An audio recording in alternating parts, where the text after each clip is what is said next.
Welcome to Paradigms at paradigms.life, the radio show and podcast that brings you inspiring people with visions of a viable future for life on Earth that includes humans.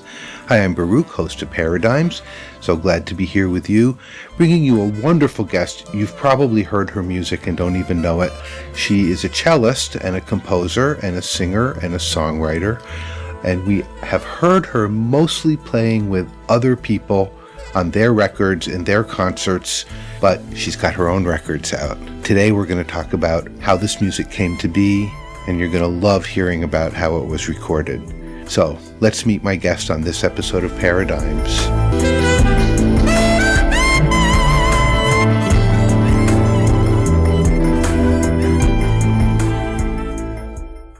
Caroline Lavelle, welcome to Paradigms. Oh, it's such a pleasure to be here. Thank you very much, Baruch, for asking me.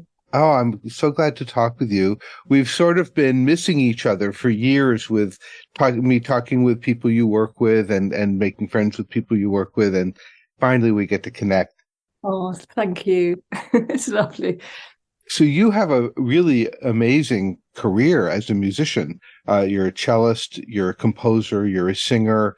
You've played with all kinds of incredible people, bringing your magic to their music. I would love to know a little bit of just your life story. How did you become involved with music and with this particular music? And then I'd like to talk about your record, The Raven. Oh, thank you. Well, I started very young because my mother's father, my grandfather, was a conductor, and so my mum. Well, we were very musical. Like the kids, me and my brother and sister, when we were young, and we used to sort of sing together. And I remember really clearly getting a recorder, and I was like 6 years old or whatever. And I took it to school, and I told my brother and sister, because they were 2.5 years younger, so like a lifetime younger at that stage, that I'd come and I'd play them a tune when I got home from school. So suffice it to say, I didn't. But then I wanted to play the violin, but I got the time wrong for turning up at the school, the music sort of room where they were giving the music instruments out, and I got there and I was last in the queue, and all the instruments had gone apart from a trombone and a cello. So I picked the cello because it's nearest to the violin. But I'm very glad I did, because the cellos, people refer to it as the Swiss Army knife of instruments, and it really is. You can do so many things because it has such a useful range. But then I started learning cello, obviously, and then I went to college very young. I was like 15 when I left home and went to London, and sadly became the college pint in one champion. That's terrible, really. Wow. Hey, the claim to fame. Awful. So at that point, I was very classical. I mean, I loved David Bowie and Joni Mitchell and people like that, but really my parents didn't like me listening to anything pop. So I remember one time my dad, I was doing my homework, and my dad came in, and I was playing Aladdin Sane, and he heard the words, heard the lyrics to Time. And he had an absolute, oh God, he went bananas. And he tried to break my beautiful vinyl record over my head. And it turns out they don't break very easily, they sort of bend. It was this kind of a Monty Python sketch of my dad trying to, really frustrated because he couldn't break it over my head. However, we moved on from that. Soon after college, I was busking with some friends in Covent Garden, and from that, really, everything kind of amazing how sliding doors moments happen, how things come from that. And I just got lots of work from that, people seeing me playing in Covent Garden. And so I started then with Susie and the Banshees and Funboy 3, and it just sort of went really from there. And I got another very lucky sort of break when another friend of mine was working at some management company, and they were dealing with Massive Attack, and I'd done this little song, Home of the Whale, the Owen Hands song, beautiful song. I could make a whole album of that one song. I've done it so many times in so many ways. It's just beauty itself. This was the first time I'd ever sang it, and I just sung it free in the room, not with any click track, and she'd give it, somehow it had ended up in the hands of Massive Attack, and they'd been sort of cutting it up and trying to make it so that it was in time with beats, and of course it wouldn't. Anyway, I had worked with them before, but they rang me and asked me would I come in for a session. So I brought my cello, and I thought I was playing the cello, but I was doing a vocal session, which was terrifying. I'd never done anything like that before, and the song was all recorded in the wrong key for me. It was like, what here? And at the time I could sing about 4 notes very, very low, and my concert hall at the time was people 1 ear. That was like the sort of size of venue that I preferred. Yeah, so that was really a baptism of fire. And from that, I then was working at Peter Gabriel's place and met William Orbit, and he'd really loved that track. And he said, "Oh, we must do an album together." And I thought, great, that's one of those things that people say and then you never see them again. Anyway, and I was in Australia touring with an Irish band, Did Annan, and somehow he got in touch with me. This was ages later, and said, should we do that album? And I said, oh yes, brilliant. So that it sort of went from there, really. But I'd never really thought of myself as a singer, and I had a Fostex 4-track cassette player. And I got this record deal by turning the speed knob of this thing up as far as it would go, and then playing with the cello, and then turning it right down so that it was as slow as it would go, so that it sounded like a bass, and then using a dustpan and brush as something, kind of drums. And anyway, it was funny, but I always wanted to sing, but I was never allowed to because I was always playing the cello. So it's great to be doing both. Yay! I'm talking with Caroline Lavelle. You've heard Caroline play with so many artists: Afro-Celt Sound System, Dedanan, Loreena McKennitt, of course, Mary Black, Peter Gabriel, the Chieftains, Thomas Dolby, the list goes on and on. Caroline has played with so many wonderful artists and brings her incredible musical gifts. We're going to hear something now from Caroline's album, The Raven. It's the title track. And then we'll be back with more of my conversation with Caroline Lavelle. You're listening to Paradigms at paradigms.life.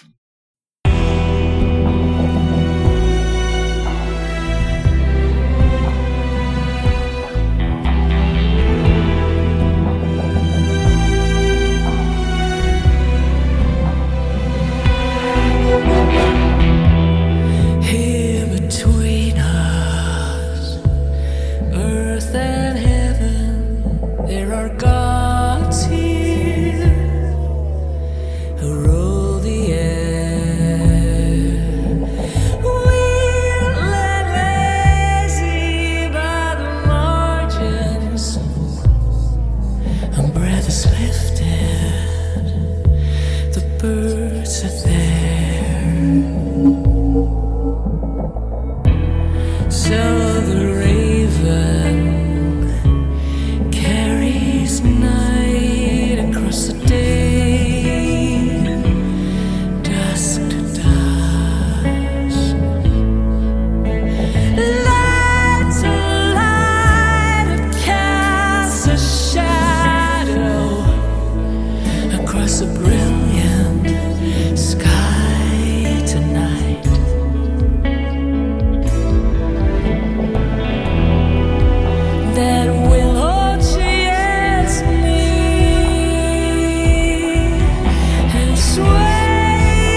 times of night to live in daylight, a world away.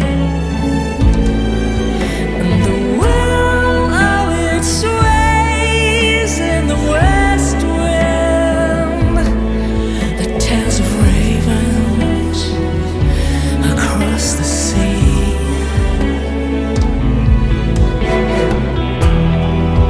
That willow tree is me.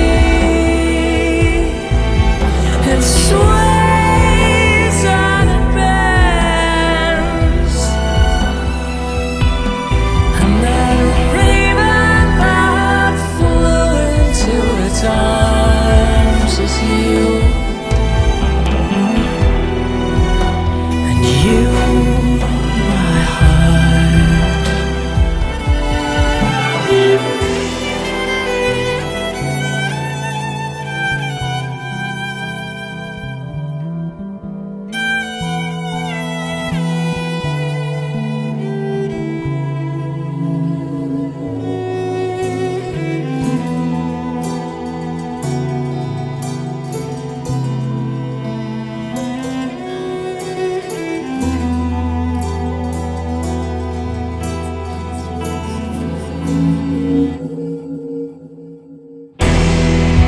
That willow tree is me. It sways and it bends, and that raven that flew into its arms is you, and you, my heart.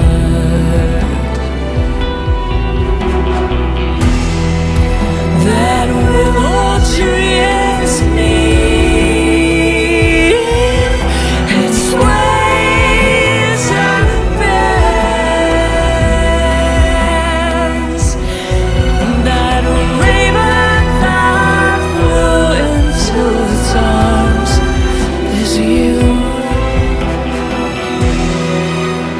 and you, my heart.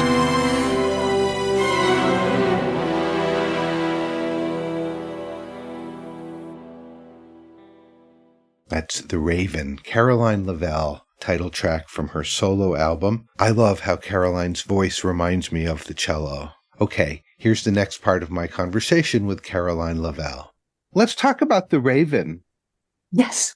Tell me about this record and a bit about just the story of it.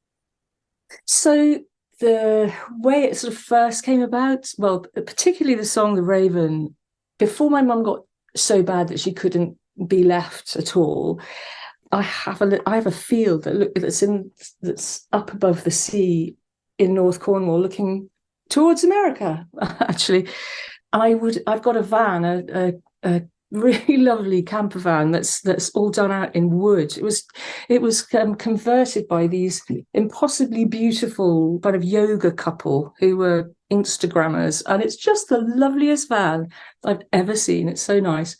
Because they did yoga, it has a lot of room inside it rather than it all being kind of bench seats and things.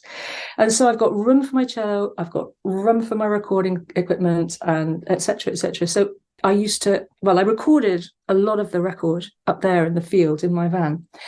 And so I'm trying to bring this field back to wildflowers and butterflies and all the stuff that has been taken away from British farmland on a very small scale, because it's only one field. But I have a scythe, and I go out with my scythe and I cut the field, and it's just marvelous to be there. And sometimes I'll cut the field, like it's a big old field. It's like 4.5 acres, and I'll cut part of it, and then I'll rake it all up into these great big mounds of hay, and then fling myself into the middle of one of them and just sit there like it's the biggest, most beautiful armchair in the whole world. Wow. And look out over the sea when the sun is setting and there's a path along the sea to the horizon, and sing. And there are ravens that come I just had this vision of my beautiful ravens and them flying down this sun path to the horizon, to other countries. And I got this vision of this woman being trapped, and it's a song about freedom and finding freedom and loving freedom. Anyways, and it's a bit of a love letter to the ravens in my field. Wonderful. I can smell it as you talk about it. I can smell the hay. Oh God, it's so lovely. And I've got loads of sweet vernal grass, which is the hay that really smells beautiful. Oh, but then I've got loads of Yorkshire fog as well, and that's absolutely horrible to cut by hand. It's you have sweat dripping off the end of your nose, and for anyone who's never actually gotten out with a scythe to cut, it is some serious work.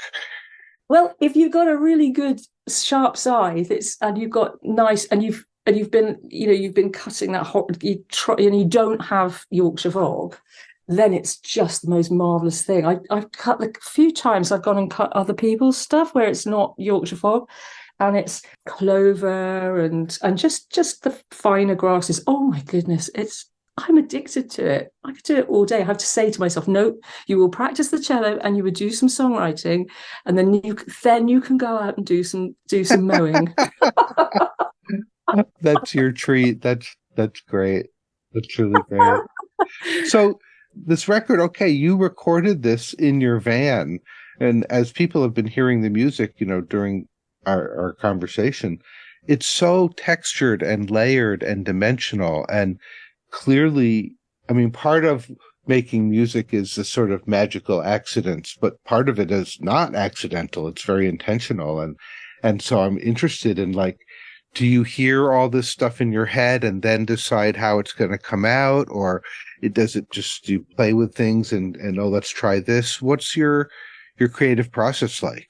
I must point out that it was produced by a fantastic producer, John Reynolds. So it's I didn't produce it, so there's a lot of his work there as well, and the great musicians that were involved. So I can't take credit for everything, but how I write things is sometimes I will have a phrase that might be a lyrical phrase or a melodic phrase, or I'll sort of hit in my head. I'll hear a few chords, kind of, that just really sort of basic things, like a sort of falling pattern or a rising pattern or repeated something that just I think, oh, there's a little something there, and I'll go and try that, and then a lot of the time it will sort of unfold.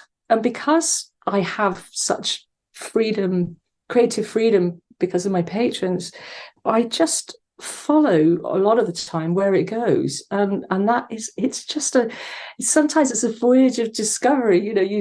It's just endlessly fascinating. And then I'll be playing, I'll be thinking, oh, I've got a few Native American flutes that I just love. I might think, oh, that texture there would be lovely, or a little squeeze box, and I could use that there. And it's just like putting flavors in, and I do like things that have a lot of interest within them, because I often feel like listening to music is a bit like looking at the sea, and if you only see the top of the sea, then you miss out a lot. What I want to be able to see is the top of the sea, or that gleaming and flickering of the light on the top of the sea, and then underneath there's the fishes that just swim near the surface, and then as you get down, you see different colors happening, different animals, different, and then the floor of the sea, and the way everything moves in different ways within that depth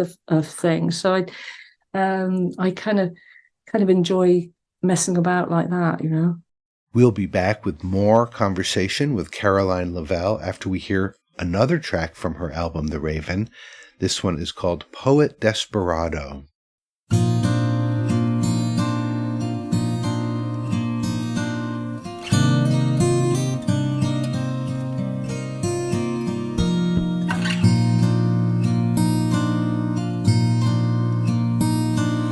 White out,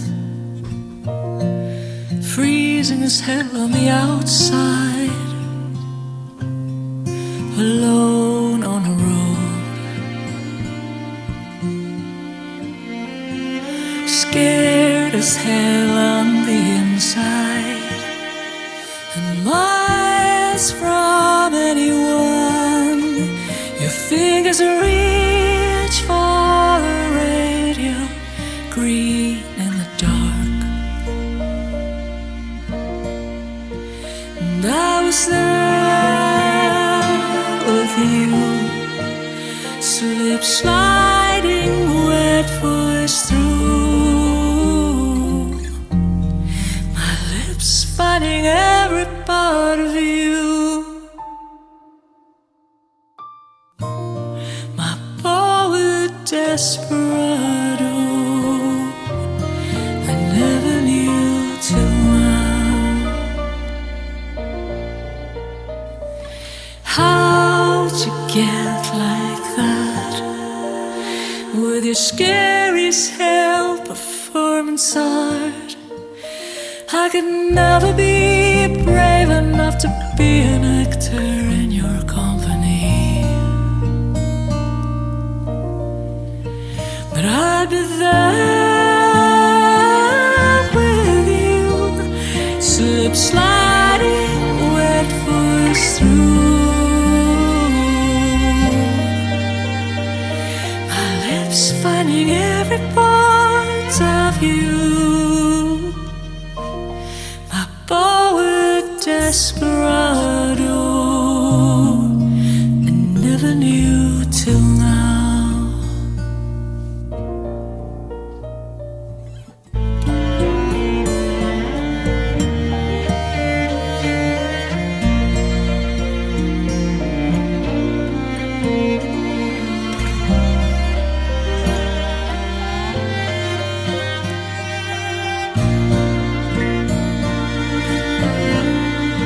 But I'd be there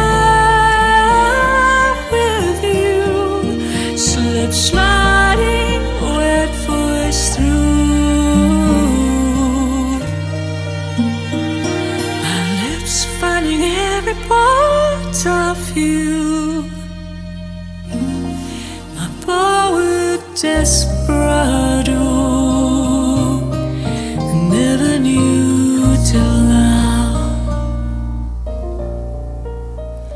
You never could surprise me, 'cause miracles surround you. We never finished our story, all the fascination. Ask me again, 'cause I'd be there with you, slip sliding wet voice through my lips, finding every part of you. My poet desperado, I never knew till now.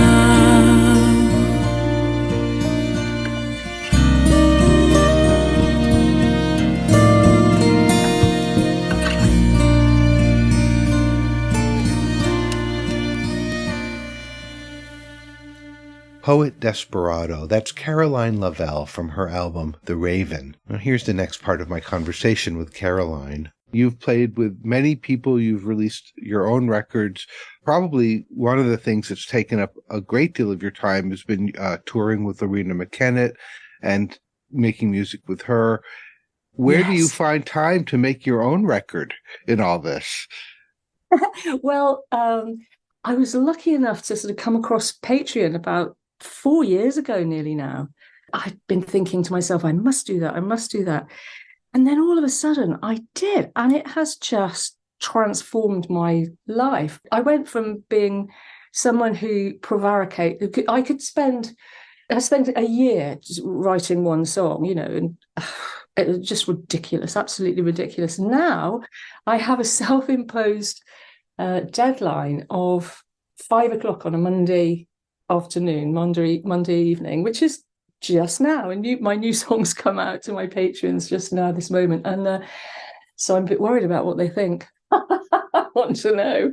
And it means that I can't not do it, because some people say to me, oh, why don't you take a week off? And I just can't, for my sanity. It keeps me sane, this lovely self-imposed deadline of Patreon every Monday. And so I have written more music, songs and instrumentals and all sorts of things. And they're so not just financially generous, but just generous in their support, in that they allow me to do all these weird songs that go over, I kind of genre hop quite a lot. And I could never do that before, because you weren't really allowed to back in the 90s. That you just had, you had your shtick and you stuck with that.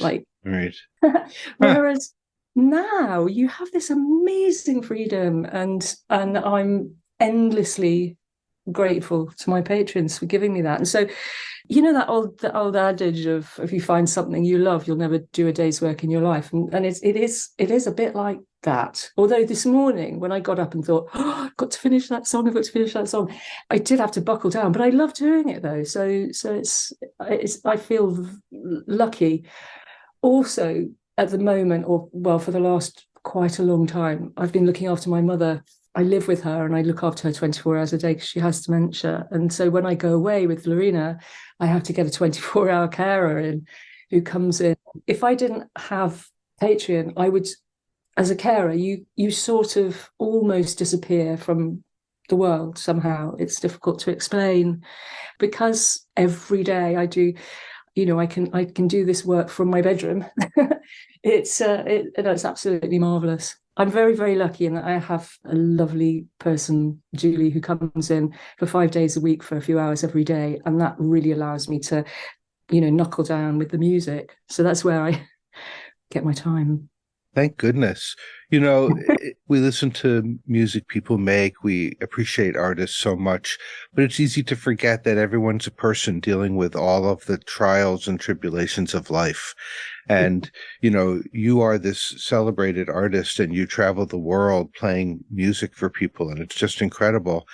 But you're taking care of your mom who's in, the stages of dementia, and it's just very human. We're all really in this human thing together.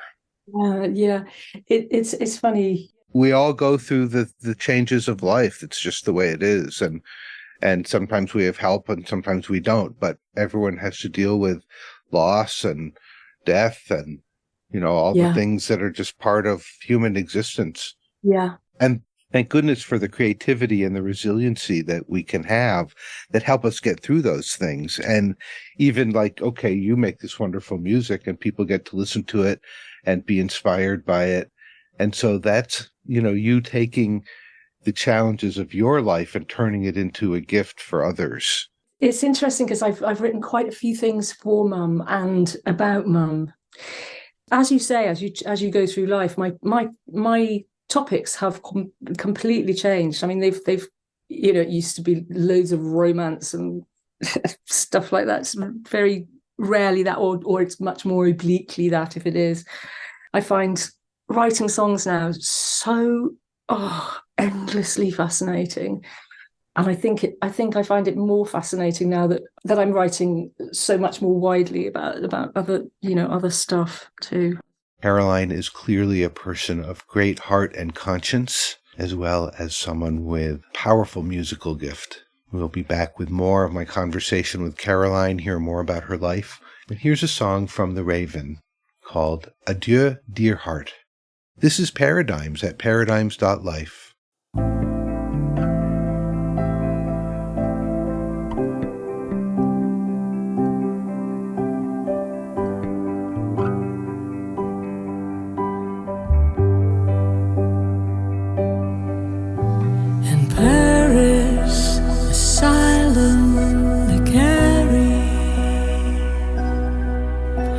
Secret purpose with me.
Caroline Lavelle from her album The Raven. Adieu, dear heart. All right, here's the next part of my conversation with Caroline Lavelle. Having a public persona, I mean, literally having who you present when you're on stage in front of, however many thousands of people, that's you, and that's a part of you that you show, but it's not all of you. And then there's all that attention on you, the energy of all those eyes and ears and everyone focusing on you.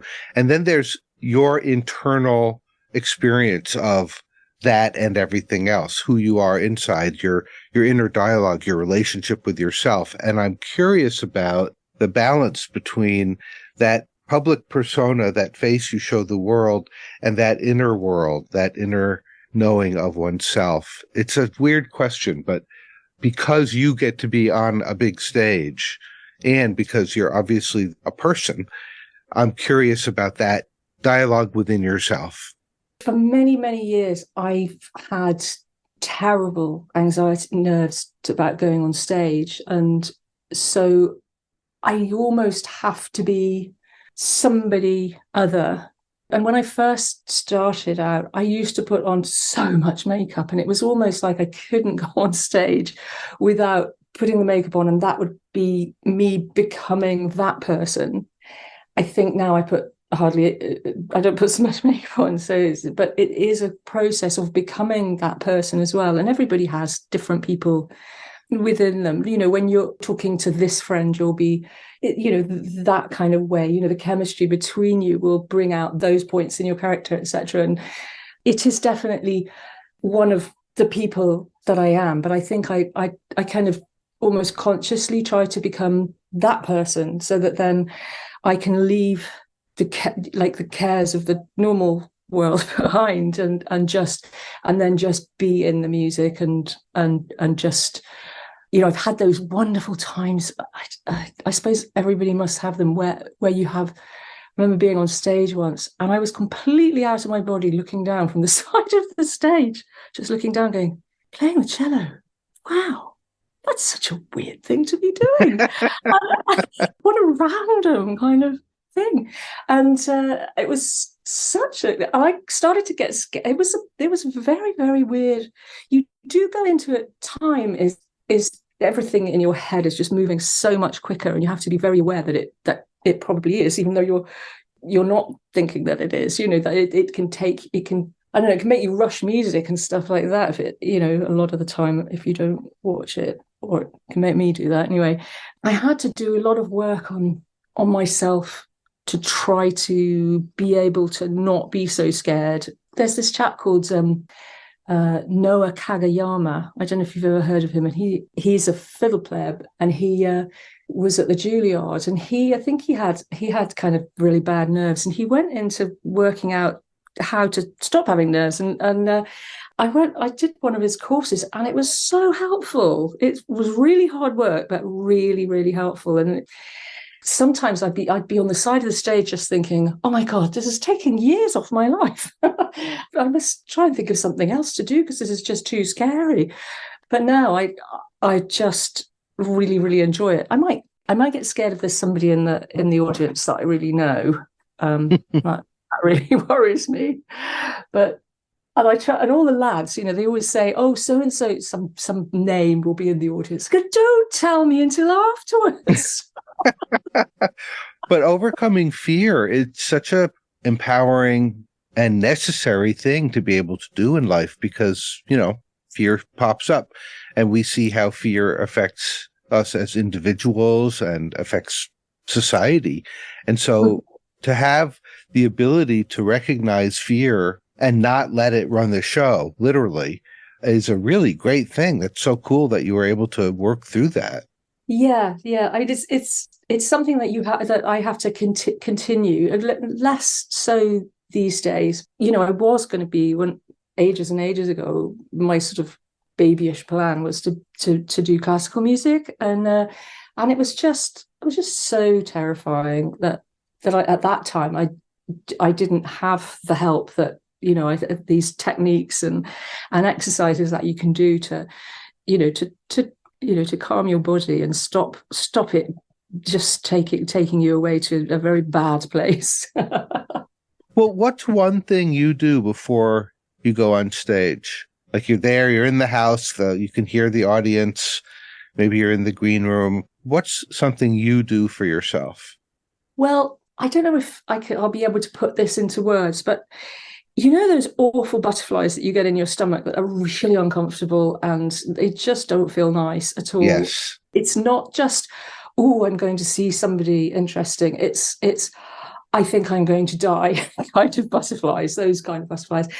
In my mind, it's like like those the vacuum cleaners, that cyclone vacuum cleaners, like they kind of whiz round and round and round and round and round. Yes, yes. So I get those butterflies and I start whizzing them round and round and round in my stomach. And then as I've got them, all of them, all together, all going around like really, really fast. And I bring them up through my chest. And then at that point, they then become power and energy and inspiration and calm. But then you are like, it's, in Pirates of the Caribbean where I don't know her name, the pirate queen woman, she suddenly grows into this huge person, and she's on the ship and she grows into this huge person. It's like you feel like you're that, and then you walk on stage and you think, hurrah, I'm so glad to be here. We'll be back with the final part of my conversation with Caroline Lavelle after we hear this great song from her album The Raven, Superpower.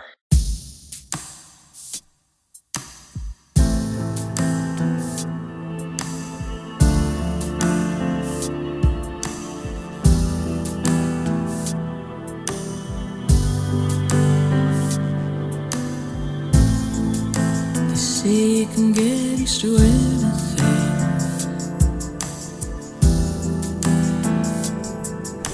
I wonder if I get used to being invisible. You say you live with it, what doesn't kill you makes you stronger.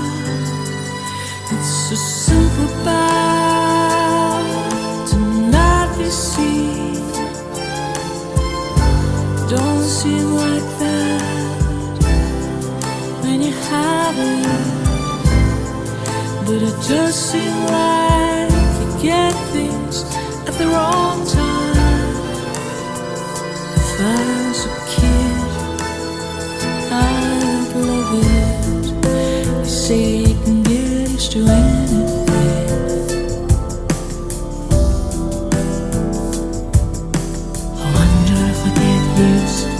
Being a criminal, I committed crime. I allowed the time to give me lives. It's a superpower to not be seen. Don't seem like that when you have it.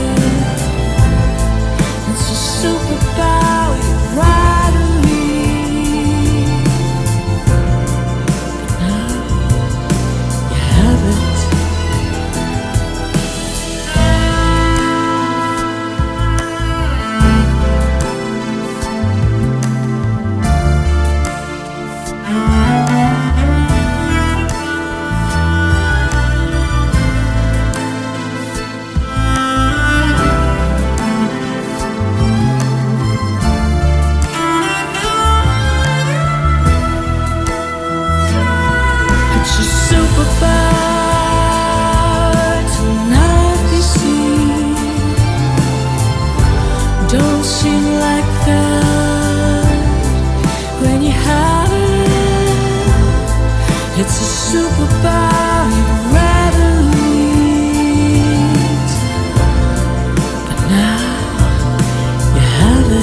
that superpower from Caroline Lavelle's album, The Raven. Now here's the final part of my conversation with Caroline Lavelle.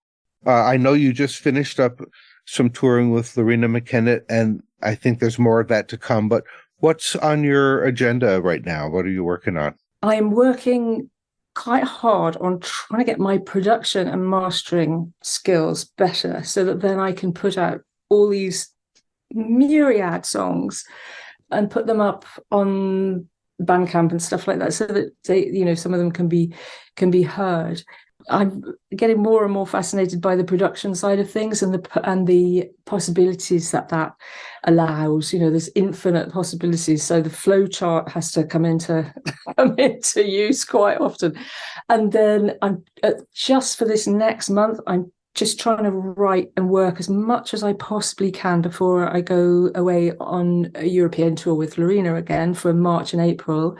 Then I'm back for a couple of months and then back in Europe with Loreena for the summer, which will be lovely. Oh, Loreena goes to the most beautiful, beautiful places. And it's so funny, actually, how she and I, how it happened that, I am in her band, because my mother, she did, Loreena's known as a Celtic musician, and she talks about the Celts and she's really into Middle Eastern music and the stories from those times.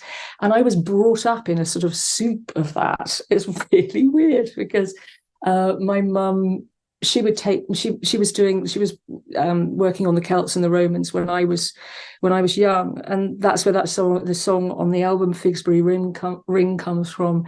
She would take me to all these hill forts in the southwest of England, because that was what she was writing about, the southwest of England when it was invaded by the Romans and the Celts were being pushed out.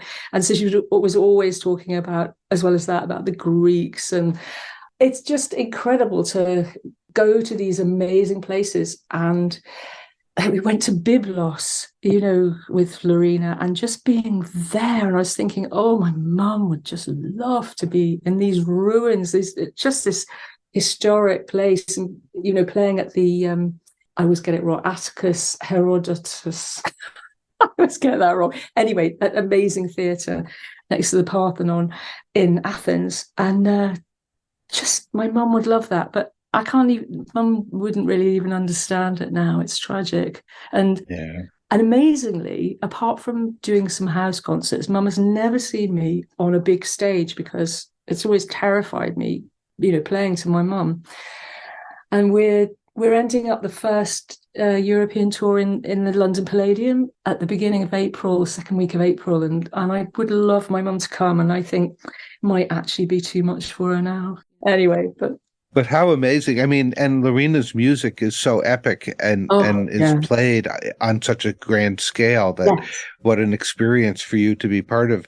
And there's not a lot of you in that band. It's a few of you making this amazing music. Yeah, it's funny because sometimes, like the guitarist, Brian Hughes, with whom I have a band, Secret Sky, we've just got a new record out called Opium, and which is all about the sea, funnily enough, because I wrote it looking out over the sea. But anyway, he, going back to the Loreena thing, he does this thing where he takes the place of keyboard pads, but with his guitar. And I know that sometimes people have said, well, they were running tracks. I'm really disappointed. Of course we weren't running tracks. That was all, it's like, it's him doing all this clever wizardry, it's very interesting how she really gets a lot of interesting, she gets lovely players. I love playing with the people that she gets playing, but she gets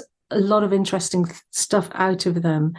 I'm very thankful to have hooked up with her and be playing that lovely music. Yeah, she's quite brilliant. Yeah. Wow. Just, you're doing so many wonderful things musically and taking care of your mom and enjoying the beautiful meadow. And I mean, really, it sounds like you're, it's not easy. It's not all easy. No one's life is, but it sounds like good things. You're having a good life. Yes. Yeah. Yeah. Yeah. Yes.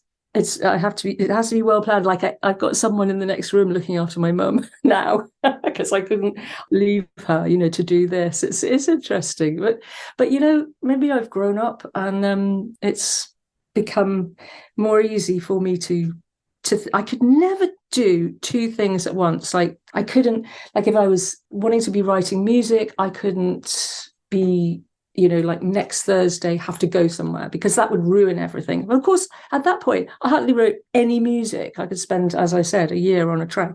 Whereas now I've got 16 things to do every day and I'm writing more than ever. And it's amazing how constraints somehow inspire you to do more than when you haven't got those constraints. It's something that I look at in my life and I just think that is so funny. If I had that, the time when I didn't have those constraints, when I was living in a place where it would be very easy to make music and etc., because it's not very easy here because I get buskers outside the window and everything, which is funny because I go busking myself occasionally, but they're quite loud and I have to stop recording or writing and stuff.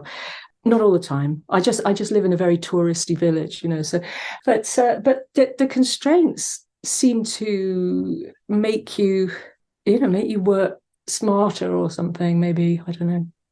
We humans like to have something to push up against. Yes. It would seem, and it shows up in all our endeavors. Yeah. We are motivated by challenge.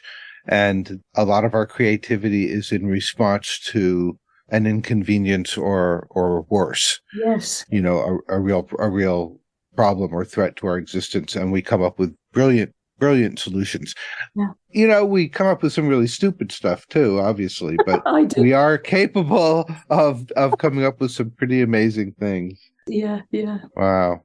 Well, Caroline, it is such a pleasure finally to get to talk with you. And I love, just this little window into your life and all the different things that, not just the different things that you're doing, but the way you feel about them and what you bring to them. And it's really just lovely to encounter you. Thank you so much for talking with me. Oh, thank you so much for such an interesting chat. Thank you. I really appreciate you asking me so much. I can't wait to, see what you come up with next. Oh. Thank you. Thank you. Caroline Lavelle, thank you so much for talking with me, for being on Paradigms, for all the great music you put out. It's really exciting to get to talk with you about your solo work, knowing that you are continuing to play with so many other amazing musicians. You just keep putting it out there. It's really cool. Folks, if you'd like to know more about Caroline, check out her other albums. Learn more about her touring schedule. Her website is carolinelavelle.com, CarolineLavelle.com. Caroline will be touring with Loreena McKennitt this spring and summer in Europe. If you're lucky enough to go to one of those shows, you'll see her playing her beautiful cello. One of the things I really enjoyed about this conversation with Caroline is how absolutely forthcoming she is about her life. There's no pretense that everything's easy. Wishing Caroline and her mom the best as they navigate this part of life. If you are enjoying this episode of Paradigms, check out the Paradigms website, paradigms.life, where 15 years worth of programs are archived, available for you to listen to. And if you scroll down to the bottom of that page, you'll see a link to my audiobook, The Prophet, by Khalil Gibran, voiced by myself and Starhawk. You can also find that audiobook at the website, theprophet.life. We all exist on this wheel of time. Our lives are finite. The lives of our loved ones are finite. We get to see how life takes us through all these changes. And as we get older and gain perspective, we can see how things we experienced and learned as young people change, fit, don't fit. I guess I'm just really appreciating Caroline's commitment to her mom and her ability to provide for and take care of her mom while still doing her music. It's very cool.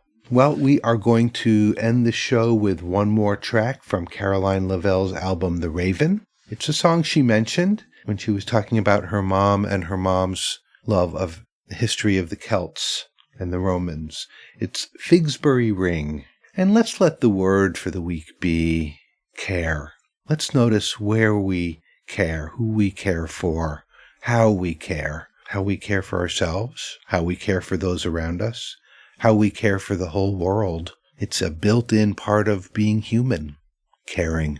All right, Baruch signing off for this episode of Paradigms. We'll be back next time with more inspiring people. Have a great week. Allow yourself to care and be well.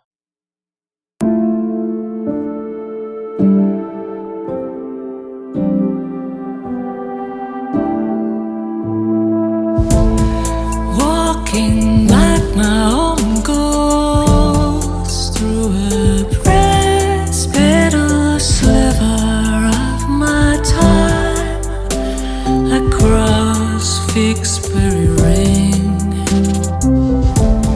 How much poorer wild landscapes would be if all defenses were not necessary. But it's so hard to have that bright dream shattered. The shots so sharp, the dig so deep in the heart. And I regret being so undefended, not building higher, stronger against you. All those beautiful remains that were built out of fear, inspired now by loss if they weren't here. But how different the soul's landscape would be. In our hearts' defenses, there's no beauty. But it's so hard to have that bright dream shattered. The shots so sharp, the dig so deep in the heart. And I regret being so undefended, not building higher, stronger against you.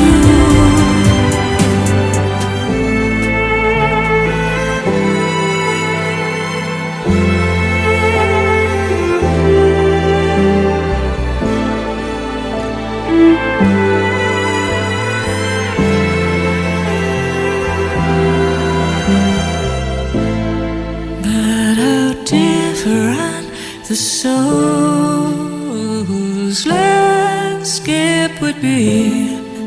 In our hearts' defenses, there's no beauty.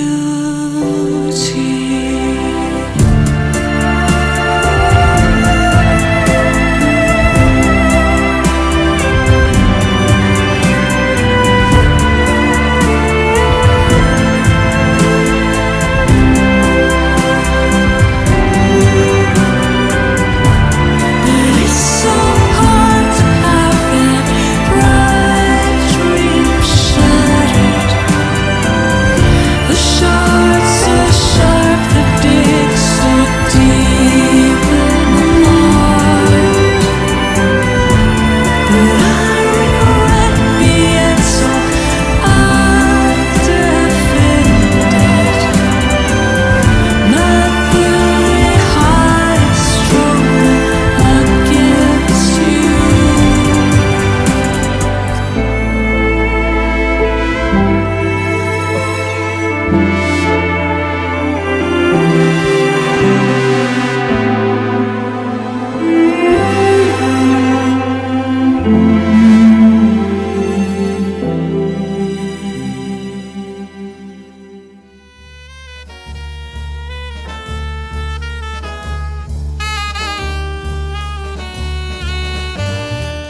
You've been listening to Paradigms at paradigms.life.